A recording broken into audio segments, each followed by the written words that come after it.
یاد رکھیے اس وقت ہم پیارے نبی صلی اللہ علیہ وسلم سے دوری کی طرف جا رہے ہیں۔ ابھی ہم پیارے نبی صلی اللہ علیہ وسلم سے قریب تھے جب دل چاہتا تھا روضہ اقدس پر جا کر سلام پیش کر دیا کرتے تھے، جب دل چاہتا تھا پیارے نبی صلی اللہ علیہ وسلم کی خود کی مسجد نبوی اس میں حاضر ہو کر وہاں کا نظارہ دیکھتے تو ہمیں وہی یاد آ جایا کرتا تھا، ارے یہی وہ چھپر کی مسجد ہے جو ٹپکا کرتی تھی جس سے پانی رستا تھا، یہی وہ چھپر کی مسجد ہے۔ پیارے نبی صلی اللہ علیہ وسلم اس میں جب سجدہ کرتے تھے آپ علیہ الصلوۃ والسلام کی پیشانی گارے میں سن جایا کرتی تھی، یہی وہ مسجد ہے جہاں پر نبی اکرم صلی اللہ علیہ وسلم نے اتنے لمبے لمبے سجدے کیے ہیں، اتنے لمبے لمبے قیام کیے ہیں کہ آپ علیہ الصلوۃ والسلام کے پاؤں مبارک ورم کر جایا کرتے تھے، آپ علیہ الصلوۃ والسلام کے پاؤں مبارک سوج جایا کرتے تھے۔ یہی وہ حجرہ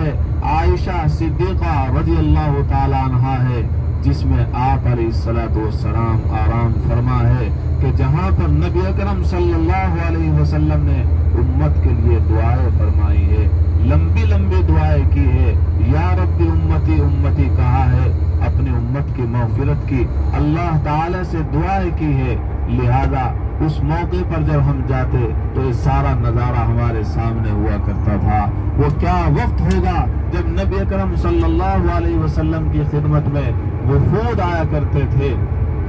آپ علیہ الصلوۃ والسلام ان کو سمجھایا کرتے تھے دین حق، پیغام حق کی طرف، اور قولوا لا الہ الا اللہ تفلحوا، اے لوگو لا الہ الا اللہ پڑھ لو تم کامیاب ہو جاؤ گے، یہ سب کچھ بتلایا کرتے تھے۔ یہی وہ درسگاہ نبوت ہے کہ کالی کملی والے محمد الرسول اللہ صلی اللہ علیہ وسلم کی نگاہ مبارک نے ان لوگوں کو جن سے بکریاں چرانا بھی نہیں آیا کرتا تھا ان کو فاروق اعظم بنا دیا، صدیق اکبر بنا دیا، غنی بنا دیا، مرتضی بنا دیا، حیدر کرار بنا دیا، اسد بنا دیا، غرض ہے کہ جس پر پیارے نبی صلی اللہ علیہ وسلم کی نگاہ مبارک پڑی، آپ علیہ الصلوۃ والسلام کی نگاہ مبارک جس پر پڑتی گئی وہ سنورتا چلا گیا۔ ضرورت اس بات کی ہے کہ ہم بھی اپنے اوپر آپ علیہ الصلوۃ والسلام کی نوازشیں اور آپ علیہ الصلوۃ والسلام کی رحمتیں اپنے اوپر ڈلوائیں، جس کا طریقہ یہ ہے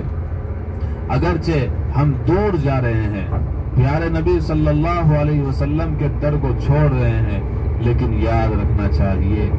قیامت کے دن بہت سے لوگ وہ ہوں گے جو پیارے نبی صلی اللہ علیہ وسلم کے در کے قریب ہوگے، آپ کے شہر کے قریب ہوگے، آپ کی مسجد کے قریب ہوگے، لیکن قریب ہونے کے باوجود ان کو دور کر دیا جائے گا اور ان کو الگ کر دیا جائے گا اور اعلان کر دیا جائے گا وَامْتَازُوا الْيَوْمَ أَيُّهَا الْمُجْرِمُونَ، اے مجرموں محمد رسول اللہ صلی اللہ علیہ وسلم کی شریعت پر عمل نہ کرنے والوں تم الگ ہو جاؤ، تمہارا کوئی رشتہ نہیں ہے، تمہارا کوئی تعلق نہیں ہے، تمہارا کوئی واسطہ نہیں ہے، کس سے؟ محمد رسول اللہ صلی اللہ علیہ وسلم۔ اگرچہ تم مدینے کی گلیوں میں گھومنے والے تھے، اگرچہ تم مسجد نبوی کے قریب رہنے والے تھے، لیکن چونکہ اتباع سنت نہیں تھا، اتباع شریعت نہیں تھی، کچھ ایسے افراد بھی ہوگے جن کو الگ کر دیا جائے گا۔ یہ کون ہے؟ ہندوستان کا رہنے والا ہے، چین کا رہنے والا ہے، پاکستان کا رہنے والا ہے، اور دنیا کے کونے کونے پر رہنے والا ہے، پیارے محمد صلی اللہ علیہ وسلم کے قریب کر دیا جائے گا۔ اگرچہ شہر اور مکانات کے اعتبار سے دور ہے، لیکن دل آپ علیہ الصلوۃ والسلام سے جڑا ہوا تھا۔ یہ وہ مومن ہے، یہ وہ مرد مومن ہے، یہ وہ مرد مجاہد ہے جو ہر موقع پر پیارے نبی صلی اللہ علیہ وسلم کی ایک ایک سنت پر عمل کرنے والا تھا، جس کے نتیجے میں آج اس کو یہی نہیں کہ آپ علیہ الصلوۃ والسلام کی نزدیکی مل رہی ہے، بلکہ جنت میں بھی جب چاہے گا، جس طرح چاہے گا، پیارے نبی صلی اللہ علیہ وسلم کا دیدار کرنے کے لیے آ جایا کرے گا۔ اور یہ بات حدیث پاک میں ملتی ہے۔ آپ علیہ الصلوۃ والسلام نے ارشاد فرمایا المرء مع من احب، جس سے کسی کو محبت ہوگی تو پھر انسان اسی کے ساتھ اٹھایا جائے گا۔ اور محبت کامل کی تفسیر یہ کی گئی ہے، محبت صرف زبانی محبت نہیں کہ میں تم سے محبت کرتا ہوں، محبت یہ نہیں ہے کہ پہناوا ان کے جیسا کر لیا جائے، بلکہ محبت یہ ہے کہ جس سے محبت کی گئی ہے اس کی اتباع کی جائے۔ تو پیارے نبی صلی اللہ علیہ وسلم سے حقیقی محبت یہی ہے کہ آپ علیہ الصلوۃ والسلام کے نقش قدم پر چلا جائے، آپ علیہ الصلوۃ والسلام کی زندگی کو اپنا آئیڈیل اور اپنا نمونہ زندگی بنا دیا جائے۔ اللہ نے فرمایا ہے لقد کان لکم فی رسول اللہ اسوۃ حسنہ، اے لوگوں تمہارے لیے آئیڈیل اور نمونہ نبی اکرم صلی اللہ علیہ وسلم کی ذات ہے۔ اے عورتوں تمہارے لیے آئیڈیل اور نمونہ وہ اماں عائشہ صدیقہ رضی اللہ تعالی عنہا ہے، جس کو پڑھایا ہے اور جس کو نکھارا ہے اور جس کو دینی تربیت دی ہے محمد رسول اللہ صلی اللہ علیہ وسلم نے۔ ہاں فاطمہ الزہرا رضی اللہ تعالی عنہا تمہارا آئیڈیل اور نمونہ ہے۔ ساری زندگی جن کو کوئی غیر مرد نہ دیکھ سکا، حضرت فاطمہ الزہرا رضی اللہ تعالی عنہا جنت میں تمام عورتوں کی سردار ہوگی، سیدۃ النساء الفاطمہ۔ تو تمہارے لیے آئیڈیل اور نمونہ وہ حضرت فاطمہ ہے، اماں عائشہ ہے، حضرت خدیجہ الکبریٰ ہے۔ کیسے کیسے پیارے نبی صلی اللہ علیہ وسلم کو تسلی دیا کرتی تھی۔ لہذا ضرورت اس بات کی ہے کہ ہم ہر موقع پر اپنے نبی کی زندگی کو ٹٹولیں، اپنی زندگی کو پڑھیں، اپنے نبی کی حیات مبارکہ کو، ان کی زندگی کو پڑھیں اور پھر اس کے مطابق اپنی زندگی کو ڈھالنے کی کوشش کریں۔ یاد رکھیے جب تک صحابہ کی زندگی کو اپنے سامنے نہیں رکھا جائے گا، پیارے نبی صلی اللہ علیہ وسلم کی شریعت مکمل نہیں ہو سکتی ہے۔ آپ نے فرما دیا اصحابی کالنجوم بأیہم اقتدیتم اہتدیتم، میرے صحابہ ستاروں کے مانند ہے، تم جن کی بھی اقتدا کرو گے سیدھے رستے پر آ جاؤ گے۔ لہذا ہمیں آئیڈیل اور نمونہ بنانے کی ضرورت ہے۔ حضرت عمار، حضرت حسن، حضرت حسین، حضرت امیر حمزہ، حضرت ابوذر غفاری، حضرت عائشہ صدیقہ، حضرت سودا، حضرت خدیجہ، ہمیں تو نام بھی معلوم نہیں ہے۔ لہذا ضرورت اس بات کی ہے، امید یہی کرتا ہوں کہ ہم سب وقت نکال کر پیارے نبی صلی اللہ علیہ وسلم کی سیرت کو بھی پڑھیں گے اور آپ علیہ الصلوۃ والسلام کی سورت کو بھی پڑھیں گے۔ کیسی سورت تھی؟ حسان ابن ثابت ایک صحابی ہے، فرماتے ہیں وَأَحْسَنَ مِنْكَ لَمْ تَرَ قَطُّ عَيْنٌ وَأَجْمَلَ مِنْكَ لَمْ تَلِدِ النِّسَاءُ،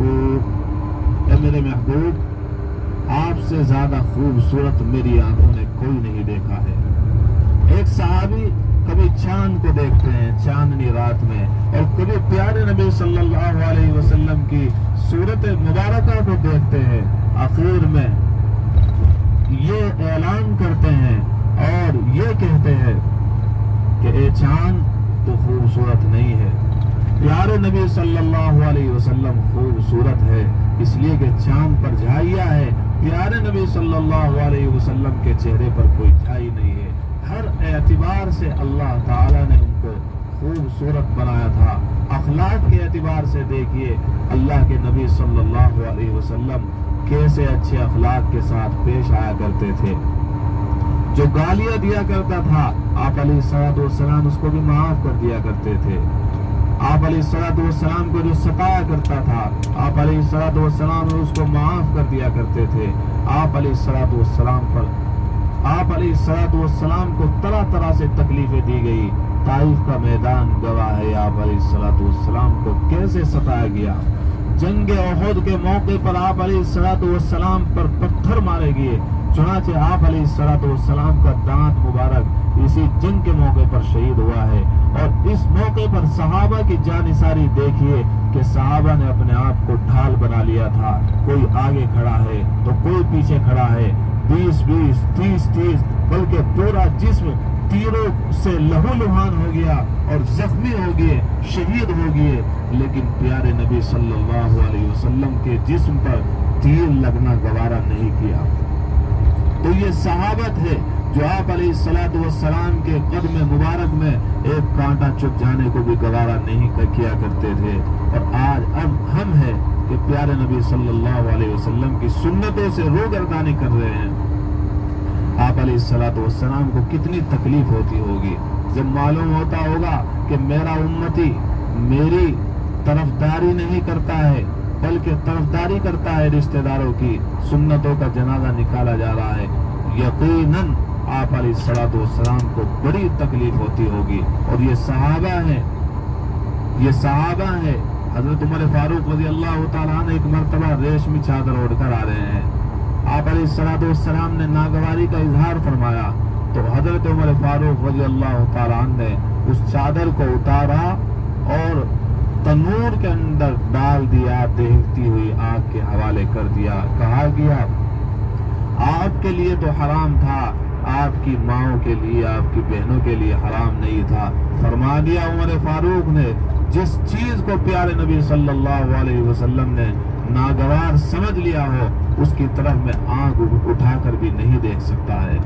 یہ صحابی تھے جن کی زندگی ہمیں بتا رہی ہے، وہ سارے دنیا کی کوئی پرواہ نہیں کیا کرتے تھے۔ تو اکیلا تیرے دشمن سینکڑوں یہ بھی نہ دیکھ، مرضی حق پر نظر رکھ اپنی کمزوری نہ دیکھ۔ اللہ تعالیٰ ہم سب کو موقع پر پیارے نبی صلی اللہ علیہ وسلم کی ایک ایک سنت پر